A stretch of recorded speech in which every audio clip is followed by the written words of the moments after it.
Donc là, on est à 380 000 ans, et donc la gravitation prend le pas, c'est elle qui agit, et peu à peu, vous allez voir, tous les lieux où vous aviez un petit peu plus de matière qu'ailleurs vont continuer, ce sont des petits grumeaux, hein, là, on n'a pas fait une soupe bien propre, eh bien les grumeaux vont effectivement s'accentuer, etc. Alors il y a d'autres acteurs, il y a ce qu'on appelle l'énergie noire, il y a aussi la matière noire, tout ça, bon, les ingrédients sont complexes, mais c'est toute une autre physique qui se met à l'œuvre, et on voit apparaître des structures beaucoup plus importantes, des structures, c'est-à-dire à grande échelle, qui vont donner naissance à des filaments où on va trouver des galaxies, des étoiles, etc.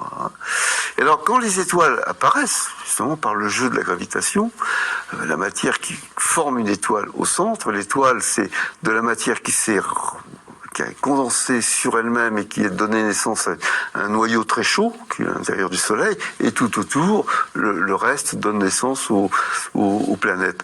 Eh bien, dans les étoiles, vous avez au cœur, vous avez des températures qui ne sont plus que de 10, 15, 20 millions de degrés. Vous allez me dire, c'est beaucoup 20 millions de degrés.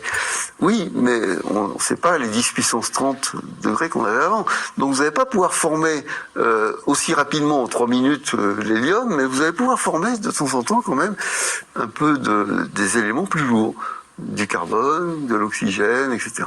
Donc ce qu'on appelle les éléments lourds. Tous les autres éléments vont être formés presque tous dans les étoiles ou lors de l'explosion d'étoiles. Parce que les étoiles, elles, la différence, c'est que c'est pas 3 minutes. Une étoile, ça peut briller pendant des millions d'années, voire des milliards d'années.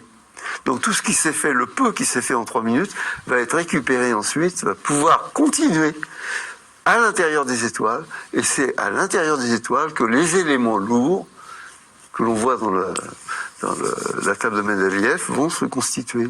Et c'est pour ça que, par exemple, Carl Sagan ou Hubert Reeves ont été les premiers à dire que nous sommes les enfants des étoiles, parce que quand l'étoile explose, parce que certaines étoiles explosent en fin de vie, entre guillemets, de vie d'étoile, et là, ça dissémine tout ce qui s'est fait à l'intérieur.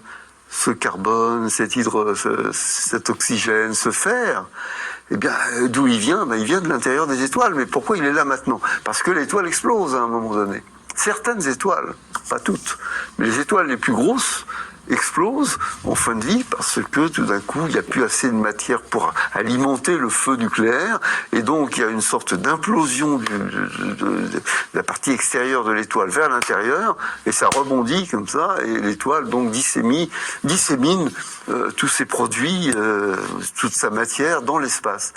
Et dans cet espace, ensuite ça se mélange à nouveau, et dans cet espace, eh bien on voit effectivement à nouveau ça recommence. Une fois que tout s'est calmé, ça prend un certain temps quand même, et bien à nouveau vous allez avoir de la gravitation à l'œuvre, de nouvelles étoiles vont apparaître, à la différence près que ces nouvelles générations d'étoiles incorporent, y compris avec les planètes, ces éléments lourds, c'est-à-dire cet oxygène, le carbone surtout. Et le carbone, c'est important parce que nos squelettes sont faits de carbone. Et que le carbone a cette propriété de former des chaînes propices à la vie, puisque les molécules du vivant sont des chaînes carbonées. Donc vous voyez pourquoi Hubert Reeves et Carl Sagan ont dit nous sommes les enfants des étoiles, parce que les éléments, le fer qui est dans les